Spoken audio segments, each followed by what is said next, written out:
Dès que j'aborde la question de la constitution d'un État-nation, que ce soit celui japonais ou n'importe lequel, je peux me rendre compte que le couple conceptuel État et nation repose lui-même sur d'autres notions. Le premier concept, celui d'État, est relativement simple à cerner, puisqu'il s'agirait des institutions et de leurs règles de fonctionnement concrètes. Par contre, pour la nation, c'est beaucoup plus opaque. La solution courante suppose que la nation repose sur quelque chose de concret qui s'appelle le peuple, mais dès lors la question ne fait que se déplacer. Qu'est-ce que donc qu'un peuple ? Là encore, cela s'apparenterait concrètement à une évidence, puisqu'un peuple serait un ensemble d'individus ayant des spécificités communes.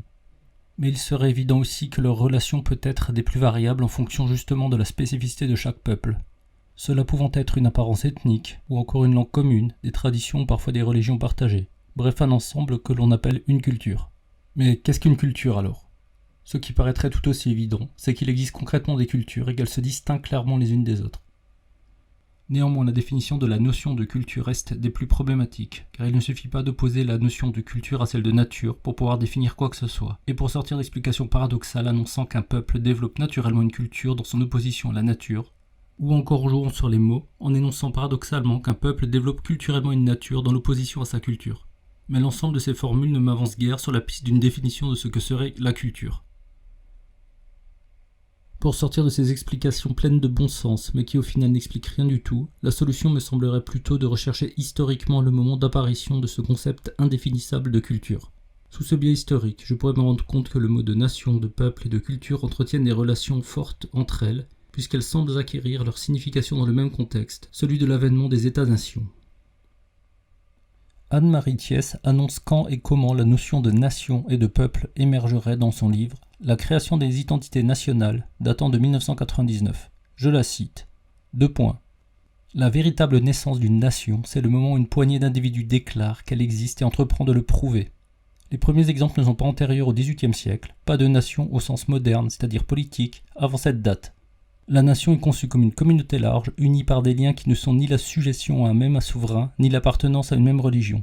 Son existence est indépendante des aléas de l'histoire dynastique ou militaire. La nation ressemble fort au peuple de la philosophie politique, ce peuple qui, selon les théoriciens du contrat social, peut seul conférer la légitimité du pouvoir. Mais elle est plus que cela, le peuple est une abstraction, la nation est vivante.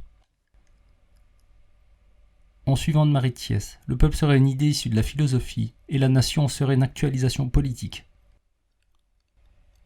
La notion de culture est certainement la plus ambiguë à saisir.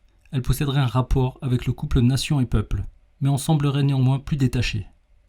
En suivant Philippe Descola dans Part de la nature et culture, il présente l'apparition du mot culture comme s'opposant à celui de civilisation au XVIIIe siècle. Sur la notion de civilisation, il me semble important de noter que, je cite Descola, 2 points, le mot civilisation est lui-même assez récent. Il apparaît pour la première fois en 1757 sous la plume de Mirabeau. Une dizaine d'années plus tard en Angleterre, chez Ferguson, avec un sens équivalent. C'est l'état de la société civilisée, résultat d'un progrès constant dans la vertu et l'accomplissement civique. La culture viendrait s'opposer à la civilisation. Je cite toujours Descola. 2 points. Or, comme l'a bien montré Norbert Elias, civilisation va prendre un sens complètement différent en Allemagne, plus proche en fait de ce à quoi le mot s'oppose à l'origine. Le contraire de la civilisation de l'apparence ainsi conçue, c'est la culture. Le terme évoque le caractère propre de certains produits de l'activité humaine en tant qu'il témoigne du génie du peuple, relève sa vertu singulière et lui permet d'y puiser un motif de fierté. Après la Révolution française, l'antagonisme entre les valeurs que ces deux notions incarnent commence à perdre un caractère national. Les idées de la classe moyenne cultivée deviennent emblématiques de la culture allemande, par contraste avec l'idée de civilisation qu'une France expansionniste et sûre d'elle-même porte aux 4 coins de l'Europe. La suite est trop connue pour que j'y insiste. On sait ce que fut en Allemagne la réaction en lumière, comme Herder, Fichte, Alexandre et Guillaume von Humboldt. Se détournant de la quête des vérités universelles, mirent l'accent sur l'incommensurabilité des particularismes collectifs, des styles de vie et des formes de pensée, des réalisations concrètes de telle ou telle communauté. À quel point un peuple dépourvu d'unité politique a pu être obsédé par les interrogations sur ce qui fondait son caractère propre. En quoi la volonté de recenser, de délimiter, de consolider les traits spécifiques d'une nation encore en gésine a contribué à faire de l'idée de culture l'une des valeurs centrales du XIXe siècle allemand. L'avènement du mot culture en tant que particularisme d'un collectif aurait une origine toute politique dans la réaction allemande, ou face à la philosophie des Lumières, ou encore face à la France impérialiste, incarnée à merveille par un Napoléon gagnant la bataille de Iéna en 1806. Mais plus précisément, il faudrait être capable de qualifier cette opposition entre d'un côté la civilisation à la manière des Lumières et de l'autre la culture à la manière des romantiques. Robert Legros, dans son livre de 1990, L'idée d'humanité, Introduction à la phénoménologie, propose d'amener des éléments de réflexion par rapport à la définition de l'homme en tant qu'homme qui prendrait naissance au XVIIIe siècle et qui dessinerait deux voies possibles et diamétralement opposées. Je cite la définition qui serait liée aux Lumières. 2 points. L'homme n'est rien par nature et par conséquent l'humanité de l'homme est engendrée par l'homme lui-même.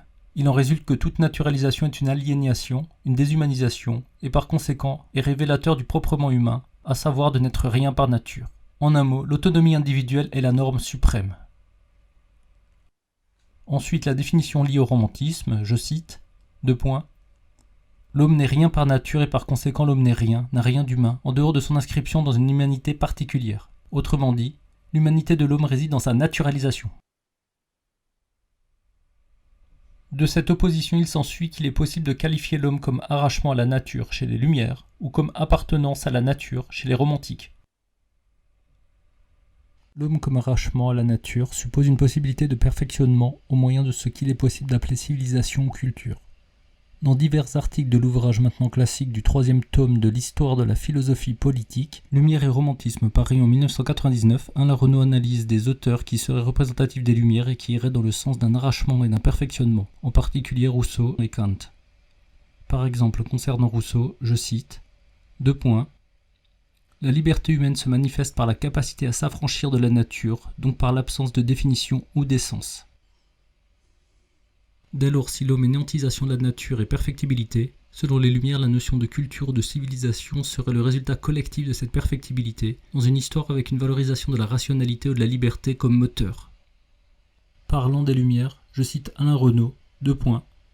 Reposant sur la conviction que la culture est arrachement à la nature et qu'elle est l'œuvre de la liberté, il fonde la perspective selon laquelle, au plan collectif comme au plan individuel, l'homme ne peut devenir homme que par l'éducation.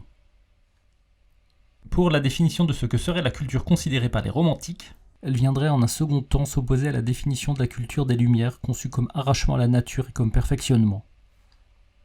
Les romantiques reprochaient aux Lumières, je cite Alain Renaud, 2 points, la dynamique individualiste, libérale des sociétés modernes pour avoir arraché l'homme à ses liens naturels, communautaires, en faisant abstraction de son insertion originaire, proprement humaine, dans une humanité particulière. De plus, je cite, 2 points, à l'affirmation universaliste de l'identité intrinsèque de l'humanité est venue se superposer la conviction qu'il y a bien une identité humaine, mais que cette identité est toujours déjà différenciée. La différenciation visée par cette conviction pouvant être celle des modes d'existence, des représentations, des manières de penser, de juger, de sentir propres aux communautés, auxquelles les individus appartiennent est irréductible à celle d'autres communautés et de leurs membres. Cette seconde notion de culture ne serait pas le processus d'une dénaturalisation, mais plutôt celui d'un ancrage naturalisé dans un territoire sous la forme d'une tradition qui déterminerait une communauté humaine spécifique. D'où l'existence non pas d'une seule culture universelle, mais de cultures au pluriel, qui existeraient en grande diversité. Cette conception de la culture, elle peut définir un peuple particulier, un folk, ou un terroir affectivement délimité, un Heimat, ou encore le génie d'un peuple précis, un Volksgeist. Ces notions étaient particulièrement utiles politiquement pour développer les États-nations pour pouvoir qualifier leurs spécificités propres, tout en créant un sentiment d'appartenance communautaire. Cette transformation d'une conception de ce qu'est la culture entre le XVIIIe et le XIXe siècle me semble aujourd'hui très impressionnante. Elle serait liée à des facteurs politiques qui ont remis en cause l'ensemble des sociétés d'abord européennes, puis mondiales. Un auteur particulier se trouvait au moment même du basculement. Il se situe encore dans la pensée des Lumières et du perfectionnement, mais déjà dans la multiplicité des cultures. Il en invente d'ailleurs les outils conceptuels pour les qualifier, ceux de Volksgeist ou de Heimat. Cet auteur est Johann Gottfried von Herder. Très souvent, il est classé parmi les romantiques ou parmi les nationalistes, qui, il est vrai, puiseront dans son vocabulaire jusqu'à l'outrance. Mais Alain Renaud note à quel point sa pensée est plus complexe. Je le cite, 2 points. Il est assurément tentant de situer prioritairement la réflexion herdérienne à partir de son aval et d'y voir par conséquent un maillon important dans l'émergence du romantisme. Je cite encore, 2 points. Bref, il faudrait, pour apprécier en toute rigueur la portée de l'idée herdérienne de nation, comprendre comment s'articule en cette pensée complexe un universalisme maintenu et une prise en compte des différences culturelles. Pour Pour illustrer l'analyse d'Alain Renaud, voici un passage du livre « Idées sur la philosophie de l'histoire de l'humanité » de Herder, datant de 1784 et traduit en français par Édouard Quinet au XIXe siècle. Sur ce que serait l'homme, je cite Herder. 2 points. Considérons comme le but de la nature, ce qu'il est en général, et en même temps dans chaque pays en particulier, ou ce qu'il peut devenir dans la main de la nature par l'extrême variété des circonstances. Il y aurait bien une définition de l'homme, d'un homme perfectible en ce sens qu'il devient, mais soumis au particularisme des circonstances, c'est-à-dire au déterminisme des territoires et des milieux. Comment se déploie alors une seule humanité sous diverses cultures? Le livre 4 de Herder me donne une explication théologique, je le cite. 2 points. L'être qui a créé toute chose a jeté un rayon de lumière dans la poussière de nos corps, et quelque humble que soit l'homme, il peut se dire à lui-même « J'ai quelque chose qui m'est commun avec Dieu. Je possède des facultés que l'être suprême, que je connais dans ses ouvrages, doit aussi posséder, car il les a développées dans des objets environnants. Probablement que cette ressemblance est le but où tend toute création terrestre. » Ainsi, si Dieu aurait placé des idées de l'être dans l'homme, il les aurait aussi placées dans la nature environnante. Dès lors, la relation entre l'environnement naturel et l'homme permettrait d'atteindre la finalité terrestre. Dieu aurait soumis à nos sens des signes de l'être éternel, placés dans la nature, en ce qu'elle a de vivant.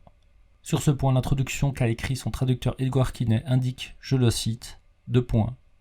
À la place de ce Dieu abstrait, solitaire, insaisissable au sens, il substitue l'éblouissante image de la nature vivante. Cette idée que les phénomènes sensibles et très diversifiés de la nature posséderaient déjà de l'intelligibilité, à la manière d'une incarnation, me semble une idée centrale au romantisme qui adviendra. Mais plus encore, les environnements étant différents, Dieu aurait mis des idées différentes en fonction des climats. La relation qu'elles entretiennent avec les hommes locaux prendrait ainsi des formes différentes. Dès lors, il n'y a plus qu'un pas pour montrer que la forme des humanités, c'est-à-dire les cultures, serait différente en fonction des milieux, mais qu'il n'y aurait qu'une seule humanité. Edgar Quinet présente de la sorte cette humanité unique mais diversifiée par le lieu qu'elle occupe. Je cite, 2 points. Quelle est la loi qu'Herder a établie? L'humanité naît et en fut partout, conformément aux circonstances du temps et du lieu, que ce qu'elle pouvait être, et rien que ce qu'elle pouvait être. De même en ce qui concerne les coutumes, les arts et les langues, je cite Herder. 2 points. Une seule et même humanité se montre sous des apparences diverses dans toutes ces choses que quelques nations sur terre ont perfectionnées, et que sans autres ont défiguré par des arts faux et grossiers. Toutes les coutumes ou toutes les formes d'art des nations, même celles venant des peuples aux arts grossiers, dévoileraient une seule et même humanité, sous des formes différentes. Les formes culturelles seraient établies par une réflexivité entre l'homme et la nature locale, qui sont toutes deux créatures de Dieu.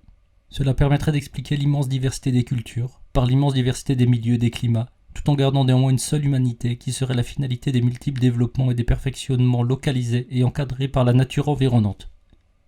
Ainsi, je cite Herder, 2 points. Non seulement les germes de tous les sentiments grands et nobles existent partout sur la Terre, mais encore ils sont universellement développés, autant que le permet le climat, le genre de vie, les faits traditionnels et les accidents particuliers de chaque nation.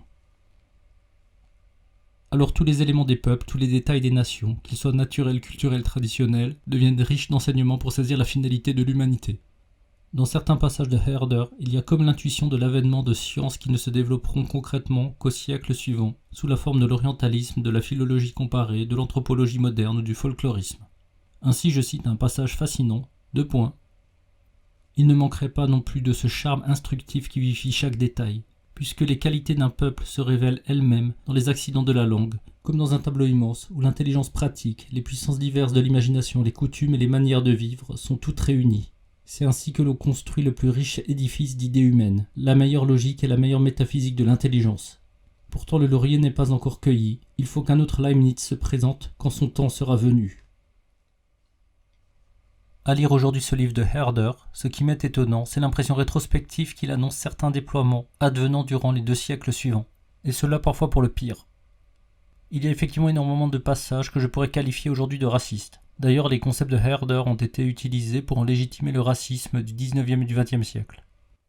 Par exemple, il y a des passages où le calcul d'une relation angulaire entre certains os du visage permet de hiérarchiser les différents peuples. La formulation est perçue aujourd'hui comme horrible. Je la cite, 2 points. Chez le nègre et le kalmout, cet angle est de 70 degrés, chez les Européens de 80 degrés, et les Grecs portèrent leur beauté idéale jusqu'à 90 ou 100 degrés. Tout ce qui dépasse cette mesure devient monstrueux. Ainsi est-ce le point le plus élevé auquel les anciens aient porté le caractère de leur tête. De la même manière, Herder explique que certaines formes culturelles qu'il estime bizarres proviennent d'une laideur naturelle. Par exemple sur le peuple chinois et la pratique des pieds bandés, une déformation des pieds à but esthétique, je le cite. Honteux d'abord de la laideur de leur forme, ils tentèrent de les changer peu à peu. Et assez heureux pour réussir sur les parties qui cèdent à la fraction, ils finissent par se faire eux-mêmes un type hideux de beauté, qu'ils transmirent à leurs descendants. Je peux imaginer à quel point ce type d'analyse a pu ultérieurement valider des énoncés de supériorité de certains groupes humains sur d'autres, et le livre de Herder en contient beaucoup d'exemples. Mais c'est peut-être plus surprenant, il y a aussi des discours de défense des peuples non européens contre l'impérialisme et le colonialisme. Il existe des énoncés qui pourraient tout à fait trouver leur place dans les moments de décolonisation du XXe siècle. En parlant de certains peuples, ils n'auraient pas été sauvages initialement, mais le seraient devenus au contact des Européens, qui les ont réduits en esclavage. Je cite Herder, : Oui, ils étaient doux et innocents quand vous êtes allés les visiter, et ce qu'il y avait de sauvage et d'hostile dans une race jusque-là bienveillante n'a pas tardé à se développer à votre approche. Ou encore en parlant de nations éloignées vivant heureuses dans leur contrée, je cite : Les Européens ne sont pas dignes de contempler leur bonheur, car il est impardonnable le crime qu'ils ont commis et qu'ils continuent à commettre devant cette partie du globe. Et sur la notion de race, il ne s'agit pas de diviser le genre humain en quelques groupes exclusifs, mais d'affirmer l'unité de l'humanité tout en maintenant des variations par des déterminations géographiques. Je cite Herder, : Il n'y a sur la Terre ni 4 ni 5 races, ni des variétés exclusives. Les constitutions rentrent les unes dans les autres. Les formes suivent leur type originel et ne sont toutes, en résultat, que des ombres du même tableau, qui s'étend à travers tous les âges et sur toutes les parties de la Terre. Elles appartiennent donc moins à un système d'histoire naturelle qu'à une histoire physique et géographique du genre humain. Pour qui supposerait qu'il se trouve chez Herder le germe des théories racistes du XIXe siècle, il y a des passages nombreux qui permettent d'affirmer tout le contraire. Mais l'apport de Herder sur les siècles à venir ne consiste pas seulement en une théorie d'analyse abstraite des cultures. Il serait aussi l'auteur qui a développé des méthodes concrètes pour définir, ou plutôt devrais-je dire, pour construire la spécificité d'un peuple. L'âme d'un peuple, le Volksgeist, résiderait dans sa poésie primitive, dans ses chants sans âge, dans ses textes anciens, qui auraient été transmis sans altération depuis des temps immémoriaux. Voici un passage célèbre de la similitude des arts poétiques en moyen anglais et en moyen allemand, datant de 1777. Je cite Herder, : Tous les peuples non policés chantent, agissent. Ils chantent leurs actions. Leurs chants sont archives du peuple, trésor de sa science et de sa religion, de sa théogonie et de ses cosmogonies. Les chants seraient les archives du peuple, tout comme les vieux récits et les contes, ils seraient le révélateur sans filtre de la tradition d'un peuple. On sait aujourd'hui que tous les textes marquant l'origine des peuples, émergeant par hasard de l'oubli en même temps que la construction des États-nations, sont soit des faux, soit des réinterprétations hasardeuses, sans encore des copies ou des transpositions du mythe fondateur des nations voisines, eux-mêmes relevant d'un caractère factice. Mais la méthode a été très efficace du point de vue politique. L'illusion d'ancêtre commun, la sensibilité impartageable avec les autres nations, a soudé l'unité d'un peuple dans ce qui était auparavant une diversité de provinces aux pratiques bien distinctes.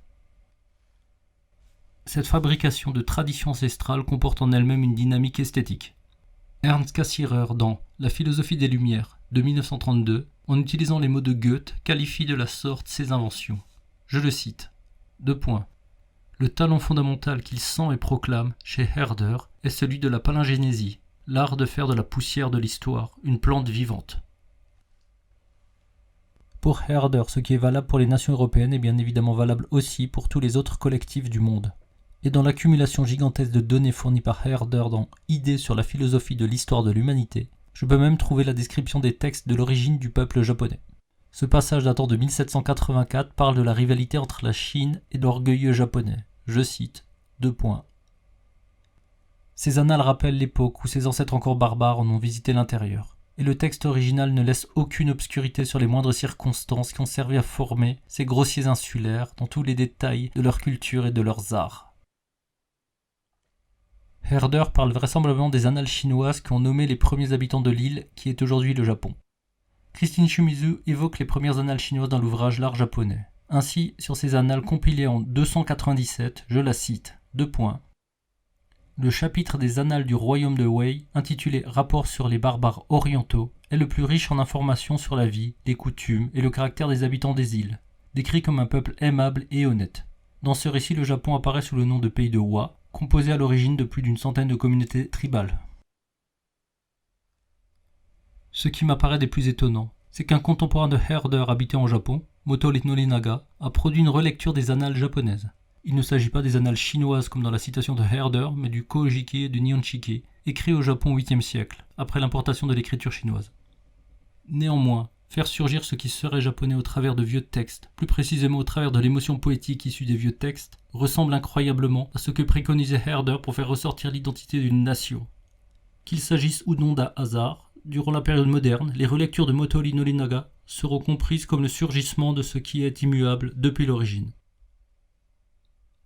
Mais qu'en est-il de la véridité ou de la facticité des affirmations résultant des palingénésies, des restructurations du passé ? Si Motoori Norinaga semble tout à fait herdéro-compatible, je peux me demander ce qu'il en résulte d'une culture japonaise ainsi reconstruite. Mais c'est déjà une toute autre question.